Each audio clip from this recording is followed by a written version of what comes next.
El sol de marzo caía despiadado sobre el puerto de La Habana, cuando Samuel Mendoza pisó tierra cubana por primera vez en 7 años. El calor húmedo golpeaba su rostro como una bofetada del pasado, trayendo consigo recuerdos que había intentado enterrar en las polvorientas calles de Veracruz. Vestía un traje de lino blanco impecable, sombrero de ala ancha y botas de cuero fino. La vestimenta de un comerciante próspero, no la del esclavo fugitivo que había huido en la bodega de un barco mercante años atrás. Sus manos, ahora suaves por el trabajo de contar monedas en lugar de cortar caña, temblaban ligeramente mientras sujetaba el maletín de cuero que contenía su fortuna. 300 onzas de oro español, cada una ganada con sudor y astucia en los mercados mexicanos. La ciudad había cambiado, aunque no tanto como él. Las calles empedradas seguían repletas de carruajes tirados por caballos, de señoras con sombrillas de encaje y caballeros con bastones de marfil. Los edificios coloniales pintados en tonos pastel exhibían su opulencia, mientras en las esquinas hombres y mujeres de piel oscura realizaban el trabajo que mantenía funcionando aquella maquinaria de explotación. Samuel observó a un niño negro, no mayor de 10 años, cargando un saco de azúcar casi tan grande como él mismo. El niño levantó la vista brevemente y sus miradas se encontraron. Por un segundo, Samuel vio su propio pasado reflejado en aquellos ojos cansados. ¿Necesita transporte, señor?, preguntó un cochero mulato, quitándose respetuosamente el sombrero. Samuel asintió, dándole la dirección del ingenio San Rafael, situado a 2 leguas al sur de la ciudad. El cochero palideció visiblemente al escuchar el nombre, pero no dijo nada. Simplemente hizo un gesto para que subiera al carruaje. Mientras atravesaban las calles abarrotadas del puerto hacia los caminos rurales, Samuel cerró los ojos e invocó el rostro de Esperanza, su hermana menor. La recordaba con 12 años, el día que él huyó, sus trenzas negras brillando bajo el sol, mientras ella le susurraba entre lágrimas: «Vuelve por mí, Samuel. Prométeme que volverás». El paisaje cambió gradualmente de los edificios apiñados de La Habana a los interminables campos de caña de azúcar que se extendían hasta el horizonte como un mar verde y ondulante. El dulce aroma de la melaza se mezclaba con algo más oscuro, el olor del trabajo forzado, del sufrimiento cristalizado en azúcar blanca que endulzaba el té de Europa. Samuel había trabajado en estos campos desde los 5 años, cuando los tratantes de esclavos separaron a su familia tras desembarcar de las costas de África. Solo Esperanza y él habían permanecido juntos, vendidos al mismo ingenio, aferrándose el uno al otro como náufragos a una tabla en medio del océano. «Aquí es, señor», anunció el cochero con voz tensa al detenerse frente a las imponentes puertas de hierro forjado del ingenio San Rafael. Más allá de las rejas, Samuel podía ver la casa grande. Una mansión colonial de 2 pisos con columnas blancas y balcones de madera tallada, rodeada por los barracones de los esclavos, los trapiches donde se molía la caña y las interminables hectáreas de cultivo. El corazón le latía con tal fuerza que pensó que le estallaría el pecho. Después de 7 años de trabajar hasta el agotamiento, de ahorrar cada centavo, de construir una fortuna desde la nada, finalmente había regresado. Pagó generosamente al cochero y caminó hacia la entrada con pasos firmes que no reflejaban la tormenta de emociones en su interior. Un capataz español, con el rostro curtido por el sol y un látigo enrollado en el cinturón, le cortó el paso con expresión desconfiante. «¿Qué asunto trae a un negro libre por aquí?», preguntó con desdén, escupiendo a un lado. Samuel mantuvo la compostura. Sacó una tarjeta de presentación grabada. Samuel Mendoza, comerciante de importaciones, y habló con voz clara y educada. «Vengo a hablar de negocios con don Rodrigo Valverde. Tengo una propuesta comercial que le interesará».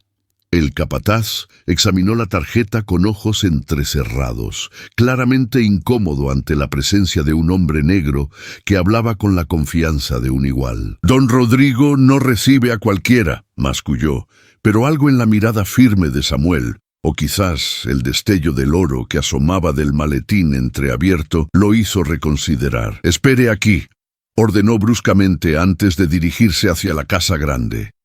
Samuel permaneció inmóvil bajo el sol abrasador, observando los campos donde grupos de esclavos cortaban caña bajo la vigilancia de capataces armados con látigos. Buscó entre ellos el rostro de Esperanza, imaginándola ahora con 19 años, probablemente trabajando en la casa grande como criada. Pasaron 20 minutos que se sintieron como horas antes de que el capataz regresara con gesto contrariado. «Don Rodrigo lo recibirá», anunció con evidente disgusto abriendo las rejas, «pero guarde sus modales de comerciante, porque aquí seguimos siendo quien manda». Samuel asintió sin inmutarse y siguió al hombre por el camino de grava que conducía a la mansión. A cada paso, los recuerdos lo asaltaban con violencia. Allí estaba el ceibo bajo el cual Esperanza y él solían refugiarse del sol en los escasos momentos de descanso. Allá el pozo donde los esclavos se reunían al amanecer antes de comenzar la jornada agotadora. La casa grande era aún más impresionante de cerca, con sus paredes encaladas brillando bajo el sol y sus ventanas adornadas con cortinas de encaje importado de España. El interior era un despliegue obsceno de riqueza. Pisos de mármol italiano, candelabros de cristal de Bohemia, muebles franceses tapizados en seda. Cada objeto hermoso había sido pagado con sangre y sufrimiento. Un mayordomo mulato, impecablemente vestido, lo condujo a través de un pasillo decorado con retratos de la familia Valverde. Hombres severos, con bigotes engomados, y mujeres pálidas con joyas deslumbrantes, todos mirando al espectador con expresión de superioridad absoluta. Finalmente llegaron a un estudio revestido en madera de caoba, donde don Rodrigo Valverde esperaba sentado tras un escritorio macizo.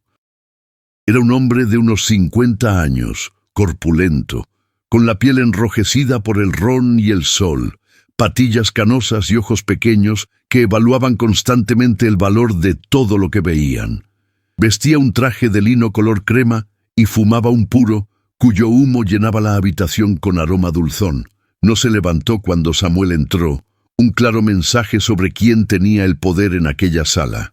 «Así que un negro libre con dinero», dijo arrastrando las palabras, exhalando una nube de humo. «Mis capataces dicen que traes una propuesta de negocios. Habla rápido, que mi tiempo vale oro». Samuel se sentó sin esperar invitación, un gesto deliberado de igualdad que hizo que las cejas de don Rodrigo se arquearan con sorpresa e irritación. Colocó el maletín sobre la mesa, lo abrió con movimientos precisos y reveló las hileras de monedas de oro que brillaban bajo la luz que entraba por la ventana. El rostro de don Rodrigo cambió inmediatamente. La codicia borró cualquier rastro de desdén. «He venido a comprar la libertad de una esclava», declaró Samuel con voz firme, aunque su corazón martilleaba dolorosamente. «Su nombre es Esperanza Mendoza. Es mi hermana. Pagaré el doble del precio de mercado por su manumisión». El silencio que siguió a las palabras de Samuel fue denso y cargado de algo indefinible, algo oscuro que hizo que el aire de la habitación se volviera pesado y asfixiante. Don Rodrigo Valverde no apartó inmediatamente los ojos del oro. Sus dedos gordos tamborilearon sobre el escritorio de caoba mientras una extraña expresión cruzaba su rostro enrojecido. No era la avaricia triunfante que Samuel esperaba ver ante semejante fortuna, sino algo más complejo, incomodidad mezclada con cálculo, como si estuviera sopesando diferentes mentiras antes de elegir la más conveniente. Samuel sintió que una garra fría le apretaba el estómago.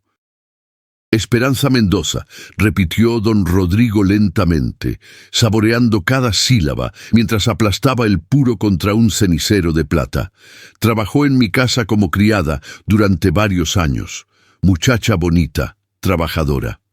Hizo una pausa deliberada, observando a Samuel con ojos calculadores. Lamento informarte que tu oferta llega demasiado tarde, negro. Esperanza falleció hace 6 meses. Fiebre amarilla, según el médico. Fue muy rápido, una bendición en realidad, considerando lo que esa enfermedad puede hacer. Las palabras fueron pronunciadas con la misma indiferencia con la que se hablaría de una herramienta rota o un caballo lisiado. El mundo de Samuel se detuvo. Las paredes del estudio parecieron inclinarse hacia él. El suelo se volvió inestable bajo sus pies. Durante 7 años había vivido para este momento. Cada comida frugal, cada noche sin dormir, trabajando en los muelles de Veracruz, cada moneda ahorrada. Todo había sido por Esperanza. Ella era su ancla, la razón por la que se había obligado a continuar cuando el agotamiento y la desesperación amenazaban con hundirlo. La imagen que había cultivado de su reencuentro, verla llorar de alegría, abrazarla como hombre libre, llevarla lejos de este infierno, se desintegró como ceniza arrastrada por el viento. «No», susurró Samuel, su voz apenas audible. «No, eso no puede ser verdad». Sus manos se aferraron a los brazos del sillón con tanta fuerza que sus nudillos se pusieron blancos. Don Rodrigo encendió otro puro con movimientos parsimoniosos, disfrutando claramente de su posición de poder sobre el hombre destrozado frente a él. «La verdad no cambia porque te disguste, negro. Tu hermana está enterrada en el cementerio de esclavos, junto a los demás que no sobrevivieron. Si quieres visitarla, mis capataces pueden mostrarte dónde». Pero algo no encajaba. Samuel había visto docenas de casos de fiebre amarilla en Veracruz. Conocía los síntomas, la progresión de la enfermedad, cómo atacaba. «¿Cuándo exactamente murió?», preguntó, su voz recuperando fuerza a pesar del dolor que lo desgarraba por dentro. «¿Qué día? ¿Quién más se enfermó? La fiebre amarilla no ataca a una sola persona, se propaga como fuego». Don Rodrigo se puso rígido, su expresión amigable desapareciendo como máscara arrancada. «¿Me estás cuestionando en mi propia casa?», bramó, golpeando el escritorio con el puño. «Soy el amo de este ingenio. No tengo por qué dar explicaciones a un negro fugitivo que debería estar agradecido de que no lo entregue a las autoridades». Samuel se puso de pie lentamente, su 1,80 m de altura imponiendo sobre el hombre sentado. Sus años de libertad le habían enseñado algo que ningún esclavo podía permitirse aprender, que el miedo puede fluir en ambas direcciones. «Soy un hombre libre con documentos legales, registrados tanto en México como en los consulados españoles», declaró con voz de acero. «Y tengo dinero suficiente para contratar al mejor abogado de La Habana. Ahora le haré la pregunta una vez más, don Rodrigo. ¿Cómo murió exactamente mi hermana?». El hacendado palideció ligeramente ante la amenaza implícita, pero se recompuso con rapidez, bebiendo un trago largo de brandy de una botella de cristal tallado que descansaba sobre su escritorio. «Murió el 15 de septiembre», escupió finalmente. «Se enfermó en la noche y para el amanecer ya había partido. El médico confirmó fiebre amarilla. Fue enterrada al día siguiente, como se hace con los casos de enfermedad contagiosa». Fin de la historia, pero sus ojos no encontraban los de Samuel, y pequeñas gotas de sudor perlaban su frente a pesar del ventilador de palma que un esclavo accionaba monótonamente en la esquina. Samuel cerró el maletín con un chasquido seco. El oro ya no importaba, era solo metal sin vida, incapaz de devolverle lo único que amaba en este mundo. «Quiero ver su tumba», exigió, «y quiero hablar con las personas que estuvieron con ella cuando murió». Don Rodrigo dejó escapar una risa amarga. «Los esclavos no son testigos confiables ante la ley, como bien sabes. Sus testimonios no valen nada».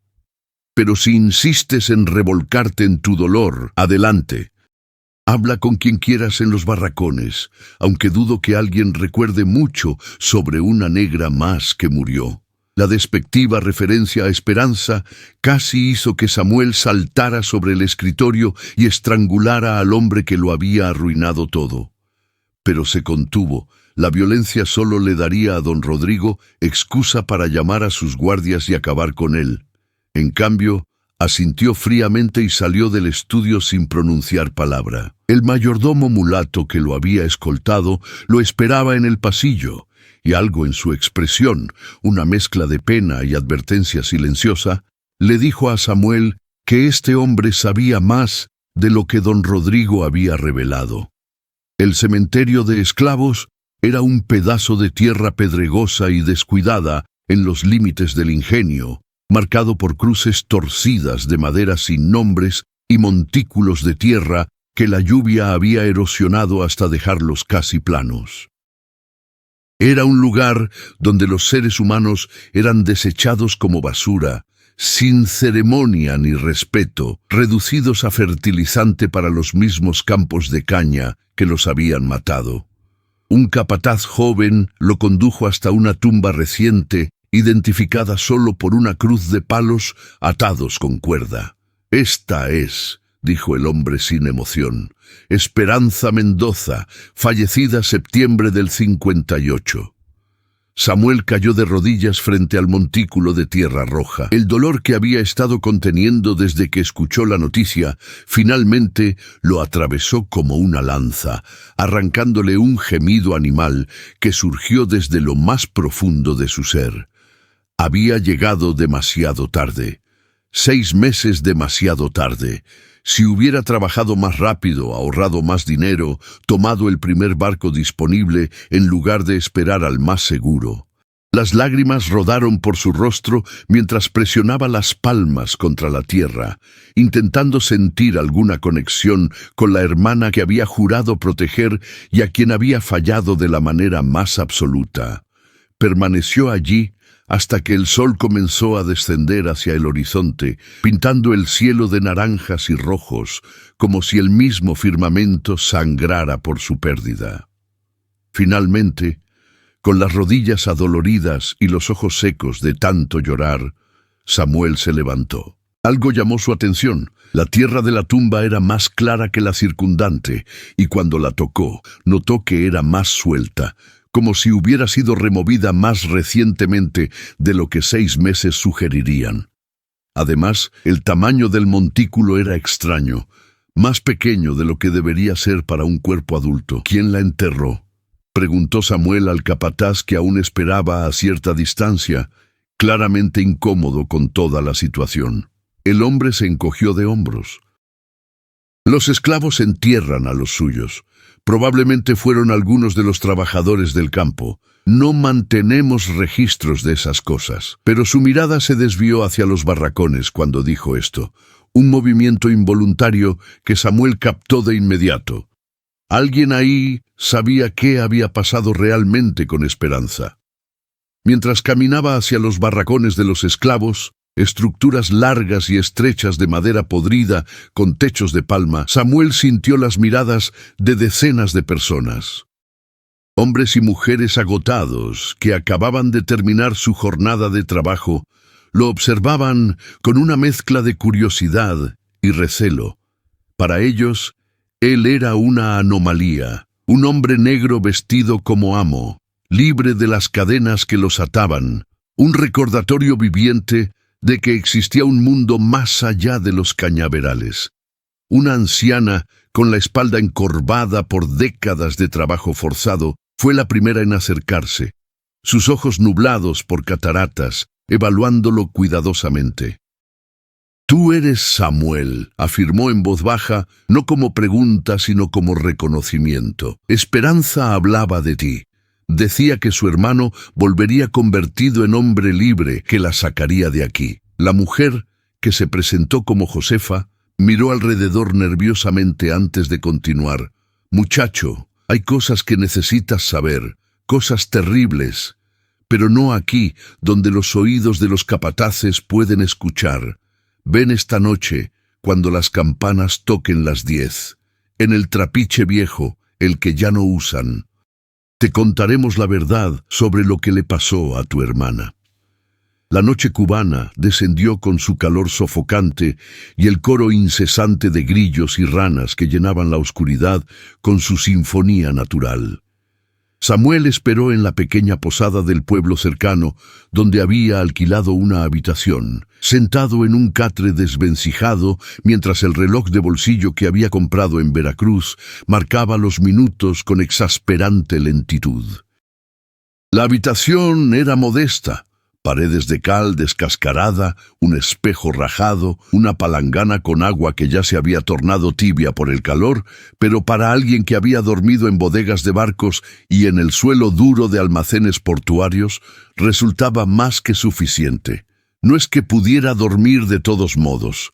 A las 9:30 se puso una camisa oscura y pantalones de trabajo que había comprado en el mercado, dejando atrás su atuendo de comerciante. Si iba a infiltrarse en el ingenio de noche, necesitaba pasar desapercibido.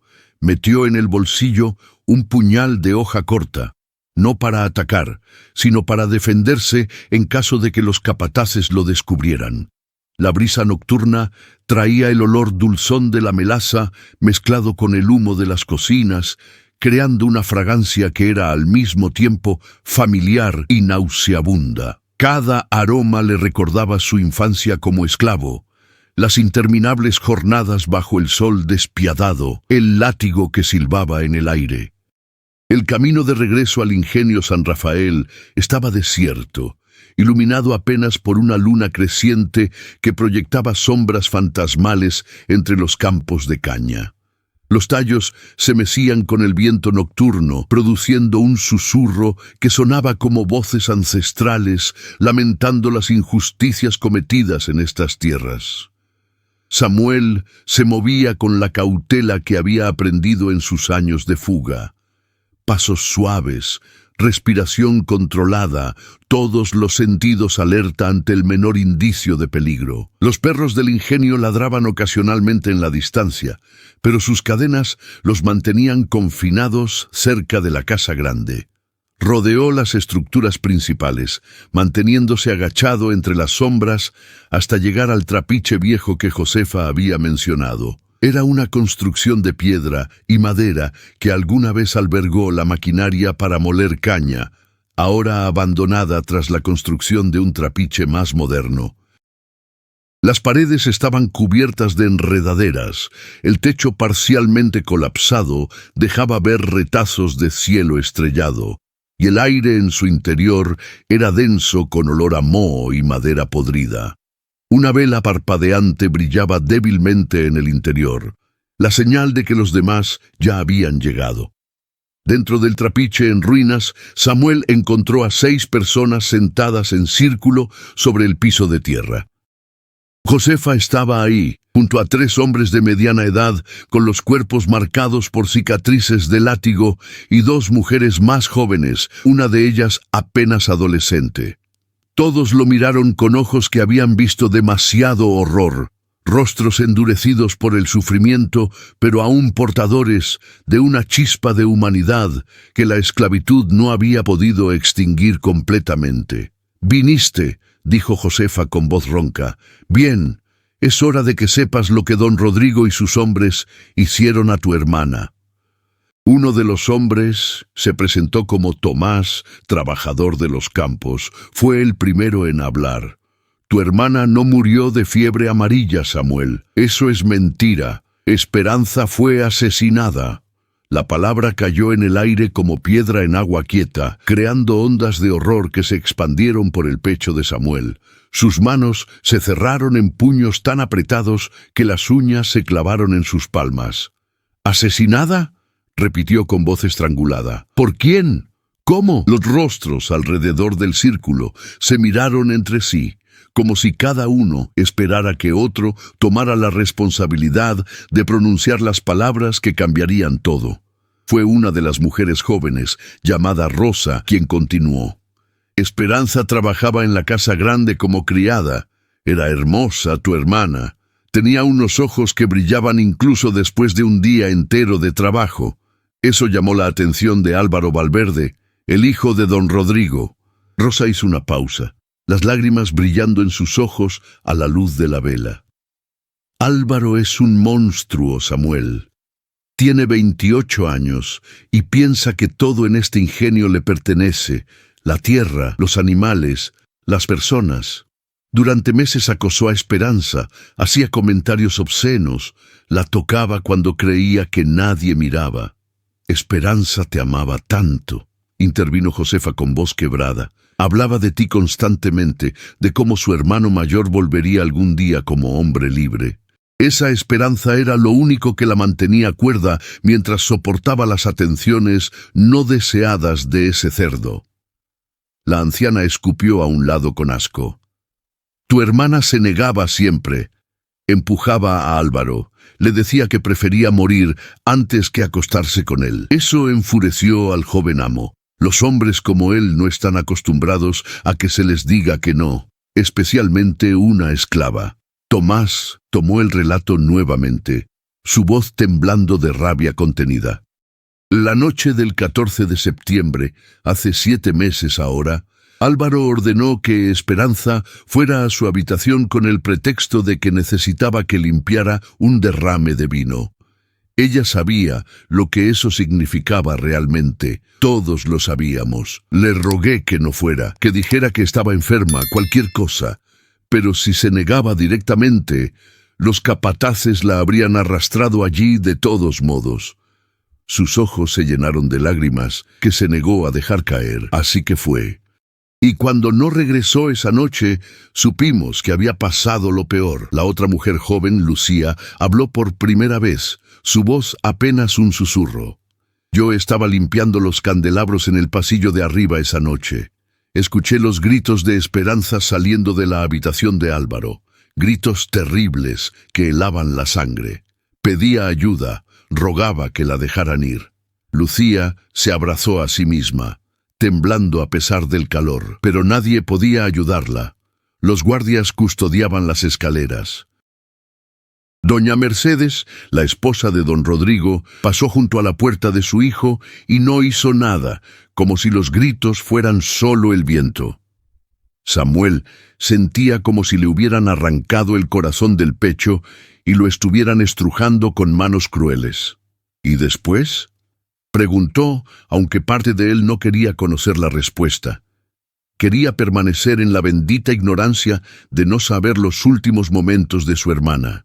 Pero otra parte, la parte que ardía con una furia tan intensa que amenazaba consumirlo, necesitaba saber cada detalle, cada horror, cada segundo de sufrimiento que Esperanza había soportado. Cuando los gritos finalmente se detuvieron cerca del amanecer, continuó Tomás, Álvaro llamó a los capataces. Les ordenó que sacaran el cuerpo, porque para entonces tu hermana ya estaba muerta, Samuel. La había golpeado con tanta violencia durante... Hizo una pausa, buscando palabras para lo indescriptible. Durante su ataque, que algo se rompió dentro de ella. Tenía sangre saliendo de la boca, los ojos hinchados hasta cerrarse, marcas de manos en el cuello donde intentó estrangularla. Los capataces la envolvieron en una sábana y la llevaron al cementerio de esclavos antes del amanecer, añadió Josefa. No hubo médico, no hubo funeral, no hubo nada. Cavaron un hoyo apurado y la enterraron como si fuera un perro muerto en el camino. Y al día siguiente, don Rodrigo hizo circular la historia de la fiebre amarilla. Amenazó a todos los que presenciaron algo. Si alguien hablaba, toda su familia sería vendida al ingenio de los castellanos, donde la gente muere en un año por las condiciones inhumanas. Las lágrimas finalmente rodaban libremente por el rostro de Samuel, lágrimas de dolor tan profundo que no tenía palabras para nombrarlo. Esperanza, su hermanita, la niña que solía perseguir mariposas entre los cañaverales cuando eran niños, la adolescente que le susurraba historias sobre tierras lejanas donde la gente era libre, había muerto de la manera más brutal imaginable mientras él contaba monedas al otro lado del océano. ¿Por qué nadie denunció esto?, preguntó con voz rota. ¿Por qué nadie fue a las autoridades? Una risa amarga escapó de los labios de Tomás. ¿Las autoridades? Samuel, tú fuiste esclavo. ¿Realmente crees que las autoridades españolas harán algo contra el hijo de uno de los hacendados más ricos de Cuba? Para ellos, Esperanza no era una persona, era propiedad, y un amo puede hacer lo que quiera con su propiedad. No hay ley que proteja a gente como nosotros. El capitán general de Cuba cena en la mesa de don Rodrigo. Los jueces reciben oro de su bolsa. El sistema entero está diseñado para proteger a monstruos como los Valverde. Pero tú no eres esclavo, dijo Rosa mirando a Samuel con algo parecido a esperanza desesperada. Tú eres libre, tienes dinero, tienes voz. Quizás tú puedas hacer lo que nosotros no podemos, obtener justicia para Esperanza. Samuel quería creerlo, quería pensar que había alguna manera de usar el sistema legal para castigar a los asesinos de su hermana. Pero sabía, en lo profundo de su ser, que Tomás tenía razón. Las leyes coloniales españolas consideraban a los esclavos como propiedades sin derechos. Incluso si presentaba una denuncia, ningún juez condenaría al hijo de un hacendado por matar a una esclava. Hay algo más que debes saber, dijo Josefa con voz grave. Esperanza no fue la primera. Hay otras muchachas que han desaparecido del ingenio en los últimos años, algunas vendidas repentinamente a otros dueños sin explicación, otras que supuestamente murieron de enfermedades. Pero nosotros sabemos la verdad. Álvaro Valverde es un depredador y su padre encubre sus crímenes comprando el silencio con oro o con miedo. La anciana se acercó a Samuel, colocando una mano nudosa sobre su hombro. Tu hermana fue especial, se resistió hasta el final, y murió con tu nombre en los labios, rogando que algún día volvieras y vengaras su muerte. Samuel salió del trapiche en ruinas, cuando las primeras luces del amanecer comenzaban a teñir el cielo de púrpura y naranja, pero el mundo que veía ahora era completamente diferente al que había contemplado apenas horas antes. La revelación sobre la muerte de Esperanza había transformado algo fundamental en su interior. Donde antes había esperanza y determinación, ahora crecía una oscuridad fría y calculadora. Caminó de regreso a la posada como autómata, sus pies moviéndose por instinto mientras su mente procesaba los horrores que había escuchado. El rostro de Esperanza lo perseguía, no la niña sonriente de sus recuerdos, sino una imagen terrible de sus últimos momentos, aterrorizada, sufriendo, llamando a un hermano que había llegado demasiado tarde. Durante 3 días, Samuel investigó metódicamente. Contrató a un abogado español de La Habana, un hombre delgado y nervioso llamado Isidro Cortés, quien confirmó lo que Samuel ya sabía en su corazón: no había recurso legal. Las leyes de propiedad son claras, explicó Cortés con expresión compungida en su despacho lleno de libros legales empolvados. Un esclavo es considerado propiedad mueble, como un caballo o una herramienta. Legalmente hablando, lo que Álvaro Valverde hizo no constituye asesinato, sino, en el peor de los casos, destrucción de propiedad paterna, y él es el heredero de esa misma propiedad. El abogado cerró el volumen de códigos legales con un golpe seco. Lo siento, señor Mendoza, la justicia que busca no existe en nuestro sistema legal. También visitó discretamente la oficina del capitán general, donde un secretario le informó con apenas disimulada burla que sería inapropiado investigar a una familia tan respetable como los Valverde basándose en rumores de esclavos. Intentó hablar con el obispo de La Habana, esperando que la iglesia pudiera ofrecer alguna forma de justicia moral, si no legal. Pero el prelado, un hombre gordo y satisfecho que olía a incienso caro y vino de comunión, simplemente le dijo que aceptara la voluntad de Dios y que perdonara a sus enemigos antes de despedirlo con bendición vacía. Cada puerta cerrada, cada negativa, cada mirada de desdén de los funcionarios españoles alimentaba el fuego que crecía en el pecho de Samuel. Por las noches, sentado en su habitación de la posada con una botella de ron cubano que no tocaba pero que mantenía cerca, comenzó a entender algo fundamental. El sistema no fallaba en proporcionar justicia. El sistema funcionaba exactamente como estaba diseñado. Estaba construido para proteger a los amos y aniquilar a los esclavos, para permitir que monstruos como los Valverde operaran con impunidad absoluta, porque su riqueza sostenía todo el edificio podrido de la sociedad colonial. El cuarto día, después de conocer la verdad, Samuel regresó al ingenio San Rafael, pero esta vez no vestía traje de comerciante ni cargaba un maletín de oro. Vestía ropas sencillas de trabajador y llevaba consigo solo una bolsa de cuero con contenido cuidadosamente seleccionado. Esperó en los campos de caña cerca del camino que llevaba a la ciudad, sabiendo que Álvaro Valverde cabalgaba por allí cada tarde en su pura sangre árabe. Un ritual de ocio que el joven heredero realizaba con predecible regularidad. Los informantes que Samuel había cultivado entre los esclavos le habían proporcionado esta información, junto con muchos otros detalles útiles. Cuando el sonido de cascos se acercó por el camino, Samuel emergió de entre los cañaverales. Álvaro Valverde era exactamente como lo había imaginado, un hombre apuesto de complexión atlética, cabello negro peinado con aceite perfumado, vestido con pantalones de montar caros y camisa de seda blanca. Tenía el rostro de alguien que nunca había enfrentado consecuencias por sus acciones, una expresión de arrogancia tan natural como respirar. Cuando vio a Samuel bloqueando el camino, detuvo su caballo con expresión irritada. «Quita de mi paso, negro», ordenó con voz petulante. «¿No sabes quién soy?» «Sé exactamente quién eres, Álvaro Valverde», respondió Samuel con voz peligrosamente calmada. «Eres el hombre que violó y asesinó a mi hermana Esperanza en septiembre pasado».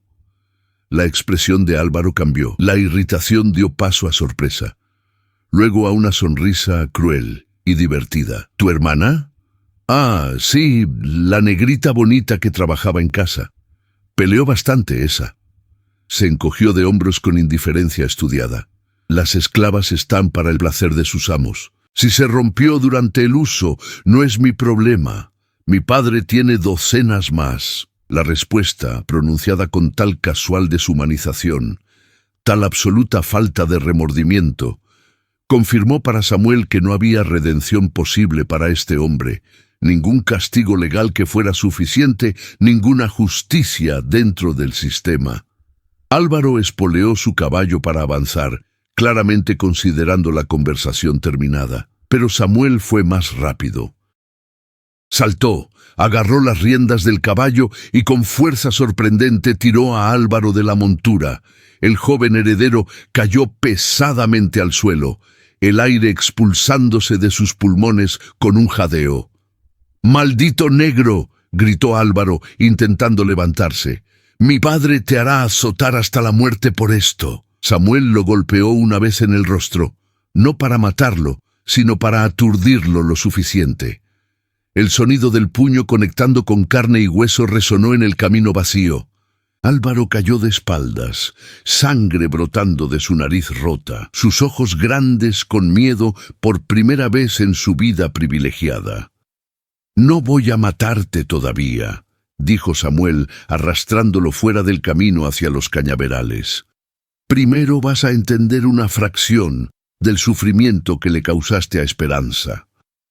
Durante las siguientes horas, en un claro oculto entre las cañas donde nadie podría escuchar los gritos, Samuel ató a Álvaro a un árbol de ceiba. No lo torturó, no era un monstruo como los Valverde, pero lo obligó a escuchar. Le contó cada detalle de la vida de Esperanza, su infancia como esclava, sus sueños de libertad, cómo hablaba de su hermano mayor que volvería algún día. Le describió los testimonios que había recogido sobre aquella noche terrible, los gritos que nadie había detenido, los golpes que la mataron. Con cada palabra, la arrogancia de Álvaro se desmoronaba, reemplazada por terror genuino. «Por favor», suplicó finalmente Álvaro, las lágrimas mezclándose con sangre en su rostro magullado. «Lo siento, no sabía, no pensaba que... Por favor, déjame ir. Mi padre te pagará lo que quieras. 1000 onzas de oro. 10.000, solo déjame vivir». Samuel lo miró con la misma expresión vacía que don Rodrigo había usado al hablar de la muerte de Esperanza. «¿Ahora entiendes lo que se siente ser impotente? Rogar piedad a alguien que no tiene ninguna». Le quitó la mordaza que había colocado para evitar que Álvaro gritara. «Vuelve con tu padre. Dile que un fantasma del pasado ha regresado. Dile que preparen sus almas, porque el infierno viene para los Valverde». Lo dejó ir, golpeado, aterrorizado, pero vivo. Álvaro huyó tambaleándose, montó su caballo con dificultad y galopó de regreso al ingenio, volteando constantemente como si temiera que Samuel lo persiguiera. Pero Samuel no lo siguió. Tenía planes más grandes, una justicia más completa en mente. Esa noche, reunió nuevamente a los esclavos en el trapiche en ruinas. Esta vez había más gente. La palabra se había corrido, y aquellos que habían sufrido bajo el látigo de los Valverde querían saber qué haría el hermano de Esperanza. «El sistema no nos dará justicia», declaró Samuel, su voz resonando en las paredes de piedra del viejo trapiche. «Las leyes protegen a nuestros opresores. Los jueces comen de sus manos. La Iglesia bendice sus crímenes. Pero hay otra forma de justicia, la que tomamos nosotros mismos». Sacó de su bolsa varios frascos de vidrio llenos con líquido claro que olía agudamente a aceite de lámpara. «Los Valverde han construido su fortuna con nuestro sufrimiento. Es hora de reducir ese imperio a cenizas». El silencio que siguió fue tenso. Algunos rostros mostraban miedo. Quemar el ingenio era un acto de rebelión que resultaría en represalias brutales. Otros mostraban algo más oscuro y satisfactorio, sed de venganza. «Si hacemos esto», dijo Tomás lentamente, «no hay vuelta atrás. Los españoles enviarán al ejército. Colgarán a todos los involucrados». Samuel asintió. «Lo sé. Por eso necesito que entiendan, esto no es una orden, es una elección. Quien quiera vivir en paz, quien tenga familia que proteger, puede irse ahora sin vergüenza. Pero quien quiera ver arder este lugar, quien quiera enviar un mensaje de que nuestras vidas tienen valor, que nuestros muertos merecen justicia, esos se quedan conmigo». Nadie se fue. Uno por uno, los esclavos del ingenio San Rafael asintieron, sus rostros iluminados por la luz parpadeante de la vela que proyectaba sombras danzantes en las paredes. Habían vivido demasiado tiempo bajo el látigo, habían visto morir a demasiados hermanos y hermanas, habían tragado demasiada humillación. El miedo a las consecuencias se evaporaba ante la oportunidad, quizás la única en sus vidas, de golpear de vuelta. «Entonces, que arda», susurró Rosa, su voz cargada de una determinación feroz. «Que arda todo, hasta los cimientos». La noche del incendio, el 23 de abril de 1859, comenzó como cualquier otra en el ingenio San Rafael. Los esclavos terminaron su jornada agotadora y se arrastraron a sus barracones. Los capataces se retiraron a sus cuarteles para beber ron y jugar a las cartas, y la familia Valverde cenó en su opulento comedor bajo candelabros de cristal que valían más que la vida de cualquier esclavo. Don Rodrigo, su esposa Mercedes y Álvaro, quien aún mostraba moretones del encuentro con Samuel, discutían sobre la inquietante presencia del negro libre que había estado haciendo preguntas incómodas. «Deberíamos haberlo matado cuando tuvimos la oportunidad», masculló Álvaro, tocándose la nariz que todavía le dolía. «Es peligroso». Samuel observaba la mansión desde las sombras de los cañaverales, esperando que las luces de las ventanas se apagaran una por una. Junto a él estaban Tomás, Rosa, Josefa y otros 20 esclavos que habían elegido participar en lo que venía. Cada uno cargaba frascos de aceite de lámpara y teas de madera empapadas en brea. El plan era simple pero devastador: incendiar simultáneamente los campos de caña, los barracones vacíos, el trapiche y, si la oportunidad se presentaba, la casa grande misma. No habría posibilidad de controlar las llamas una vez iniciadas. El fuego consumiría décadas de riqueza acumulada sobre espaldas rotas. ¿Estás seguro de esto?, preguntó Tomás una última vez, su mano temblando ligeramente mientras sostenía su tea. Samuel pensó en Esperanza, en sus gritos que nadie había detenido, en su cuerpo arrojado a una tumba sin nombre, en la sonrisa arrogante de Álvaro al describir su muerte como si fuera un objeto roto. «Nunca he estado más seguro de nada en mi vida», respondió. Miró los rostros de quienes lo acompañaban, viendo en ellos la determinación de personas que habían decidido que morir luchando era preferible a vivir de rodillas. Por todos los que han sufrido aquí, por los que murieron sin justicia, por Esperanza.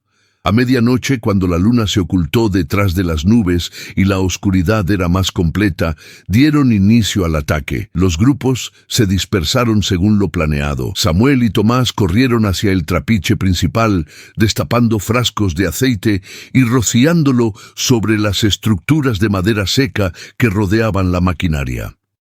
El olor penetrante del combustible llenaba el aire mientras trabajaban con rapidez silenciosa, conscientes de que tenían minutos, quizás segundos, antes de que alguien los descubriera. Rosa y otros 4 se dirigieron a los campos de caña que rodeaban la casa grande, sabiendo que esas hectáreas de vegetación seca arderían como yesca una vez encendidas. La primera llama que tocó el aceite derramado produjo un rugido aterrador. El fuego se expandió con velocidad antinatural, lamiendo las paredes de madera del trapiche como lenguas hambrientas de destrucción. Las llamas saltaban de viga en viga, escalaban las paredes, alcanzaban el techo de paja que estalló en una bola de fuego que iluminó la noche con luz anaranjada y malévola. El calor era intenso incluso a distancia, forzando a Samuel y Tomás a retroceder mientras el edificio completo se convertía en un infierno rugiente. Los gritos de alarma comenzaron a resonar desde la casa grande.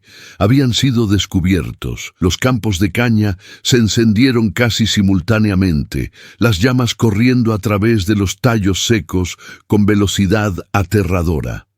El fuego creaba su propio viento, succionando aire y convirtiéndolo en combustible para su expansión exponencial. En minutos, hectáreas enteras ardían, un mar ondulante de fuego naranja y rojo que pintaba el cielo nocturno con tonos apocalípticos. El rugido era ensordecedor, un sonido primordial y terrible, como si la tierra misma gritara de dolor. Columnas de humo negro se elevaban hacia las nubes, visibles desde kilómetros de distancia. Los capataces salieron corriendo de sus cuarteles en ropa interior, gritando órdenes contradictorias mientras intentaban organizar brigadas contra incendios que eran completamente inútiles ante la magnitud del desastre. Don Rodrigo apareció en el balcón de la casa grande, su rostro enrojecido, ahora pálido de shock, mientras contemplaba su imperio transformarse en cenizas. «¡Agua! ¡Traigan agua!», bramaba inútilmente. Las bombas manuales y cubetas que tenían no podrían detener este infierno aunque trabajaran durante días. Los esclavos que no estaban involucrados en el incendio permanecían en sus barracones, paralizados entre el terror y una satisfacción oscura de ver arder el lugar de su tormento. Samuel se movía como espectro entre el caos, acercándose a la casa grande mientras todos estaban distraídos combatiendo el incendio. Encontró a Álvaro intentando calmar los caballos aterrorizados en los establos, los animales relinchando y pateando en pánico por el humo y las llamas cercanas. «Esto es por Esperanza», susurró Samuel emergiendo de las sombras. Álvaro giró, sus ojos agrandándose con reconocimiento y terror. «Tú hiciste esto». Intentó correr, pero Samuel fue más rápido, bloqueándole el paso. «No vas a huir como ella no pudo, vas a enfrentar lo que causaste». «¡Padre! ¡Guardias!», gritó Álvaro desesperadamente, pero sus gritos se perdían en el rugido del fuego y el caos general. Samuel lo agarró del cuello de la camisa, arrastrándolo hacia donde las llamas se acercaban peligrosamente. «Vas a mirar lo que destruiste». Forzó a Álvaro a contemplar los campos en llamas, el trapiche colapsando en explosión de chispas, los años de explotación y sufrimiento siendo purgados por el fuego. Cada esclavo que murió aquí, cada niño nacido en cadenas, cada mujer violada, cada hombre azotado, todos gritan tu nombre esta noche. Álvaro sollozaba ahora, el miedo absoluto reduciendo al arrogante heredero a un niño asustado. Lo siento mucho. Por favor, déjame ir. Haré cualquier cosa». Samuel sintió la tentación. Sería tan fácil arrojarlo al fuego, dejar que ardiera como había ardido el alma de Esperanza en sus últimos momentos. Pero entonces recordó las palabras de Josefa: «No te conviertas en el monstruo que destruiste». Con disgusto empujó a Álvaro lejos. «Vive con esto», escupió. «Vive sabiendo que tu imperio de sangre ha caído. Vive con las pesadillas». Los guardias finalmente respondieron a los gritos de Álvaro, acercándose con mosquetes. Samuel corrió hacia los cañaverales en llamas. Contraintuitivamente, era el mejor escondite porque nadie esperaría que alguien se refugiara en el fuego mismo. Se cubrió boca y nariz con un trapo húmedo y se movió agachado entre las llamas que aún no habían consumido completamente todas las cañas, encontrando senderos estrechos donde el fuego todavía no había llegado.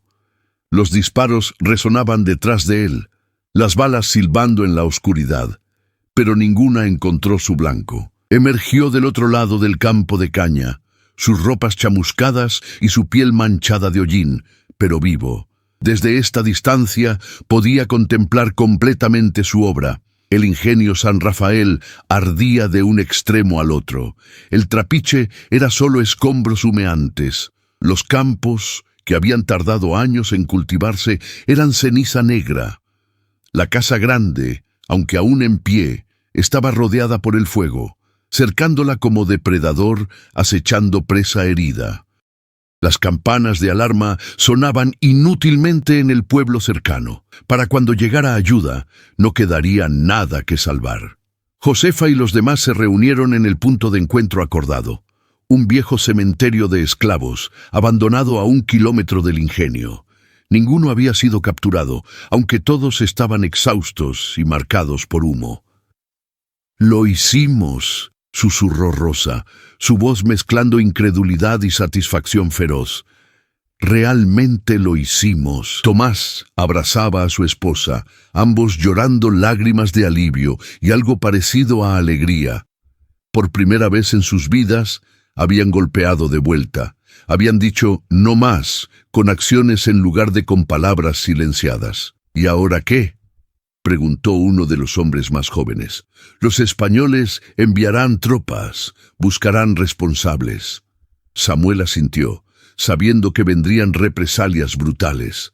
Las autoridades coloniales no podían permitir que una rebelión de esclavos quedara impune sin respuesta.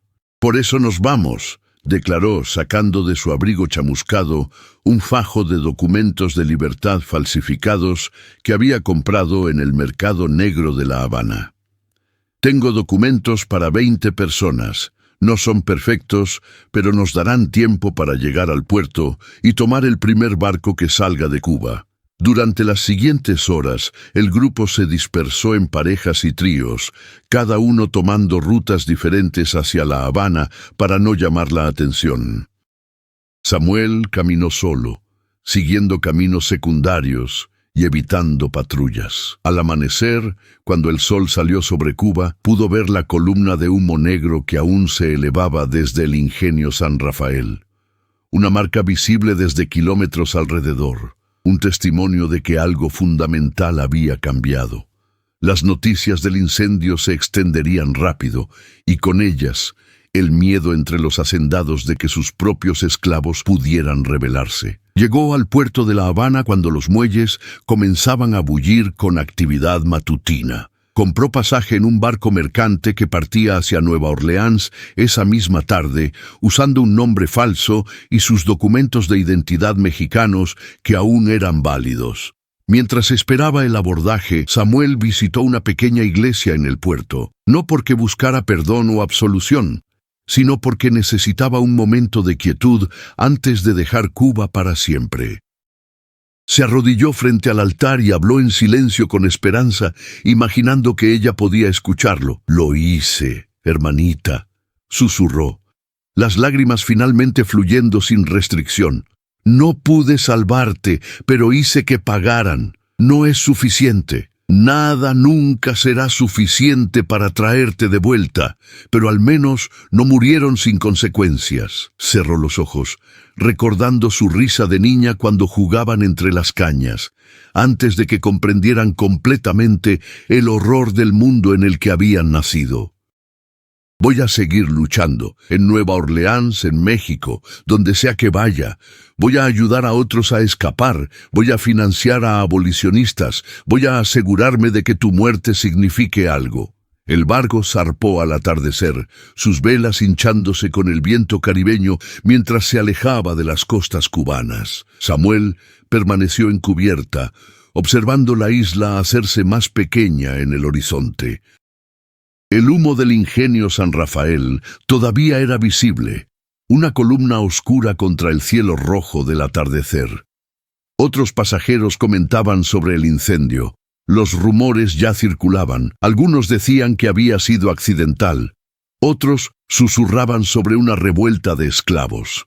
Las autoridades españolas ofrecerían eventualmente una versión oficial que protegería la reputación de los Valverde, pero la verdad viviría en los susurros de los barracones, en las historias contadas en voz baja entre esclavos. En los meses y años siguientes, Samuel usaría su fortuna para causas abolicionistas, establecería rutas de escape para esclavos fugitivos, financiaría imprentas que publicaban testimonios de las atrocidades de la esclavitud y eventualmente, cuando la guerra civil estadounidense estallara, contribuiría fondos para equipar regimientos de soldados negros.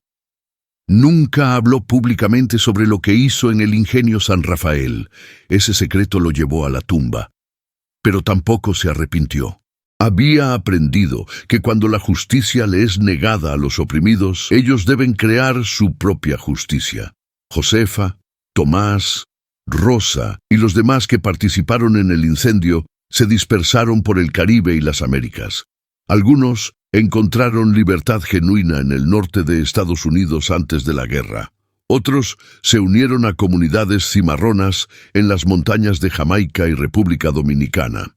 Permanecieron conectados a través de una red discreta de mensajes y encuentros ocasionales, unidos para siempre por la noche en que decidieron que sus vidas valían más que el miedo. Ninguno fue capturado nunca. Las autoridades españolas, avergonzadas por permitir tal destrucción, culparon eventualmente del incendio a un accidente con una lámpara y cerraron la investigación. Don Rodrigo Valverde nunca se recuperó de las pérdidas financieras. El ingenio San Rafael fue parcialmente reconstruido, pero nunca recuperó su antigua productividad. La familia cayó en deudas, forzada eventualmente a vender la propiedad a un consorcio británico. Álvaro desarrolló una adicción severa al opio. Las pesadillas de aquella noche lo atormentaban cada vez que cerraba los ojos. El rostro de Samuel Mendoza emergiendo de las sombras, los gritos de esperanza que finalmente escuchaba en su mente. Murió joven, A los 35 años, de sobredosis en un fumadero de La Habana, su muerte apenas registrada en los periódicos locales. En 1886, cuando España finalmente abolió la esclavitud en Cuba, Samuel tenía 62 años y vivía en Nueva York, donde operaba un exitoso negocio de importaciones. Cuando leyó la noticia en el periódico, se sentó en su oficina con vista al puerto y lloró. Lágrimas de alivio de que el sistema que destruyó tantas vidas había finalmente terminado, pero también lágrimas de dolor por todos los que no sobrevivieron para ver ese día. Esperanza habría tenido 46 años, habría podido ser libre, tener hijos propios, vivir la vida que le robaron. Cada año, en el aniversario de la muerte de Esperanza, Samuel visitaba el puerto al atardecer y encendía una vela. No rezaba. Había perdido cualquier fe en un Dios que permitía tales atrocidades, pero hablaba con ella, compartiendo las victorias del movimiento abolicionista, los cambios que lentamente transformaban el mundo. El arco del universo moral es largo, le decía a su recuerdo, pero se inclina hacia la justicia. No era consuelo suficiente por lo que ella sufrió, pero era todo lo que tenía para ofrecer. La historia del ingenio San Rafael pasó a la historia como una nota al pie. Un incendio entre docenas durante la era de la esclavitud cubana. Pero para aquellos que habían estado allí, para los esclavos que presenciaron las llamas y entendieron su significado, representaba algo más profundo, un momento en que los impotentes reclamaron su poder, cuando las víctimas se convirtieron en agentes de su propia historia. No cambió el sistema completamente. Ese cambio requeriría décadas más de lucha, pero plantó semillas de resistencia que eventualmente florecerían. Samuel Mendoza murió en 1891, a los 67 años, rodeado por amigos y aliados del movimiento abolicionista. Sus últimas palabras fueron para Esperanza.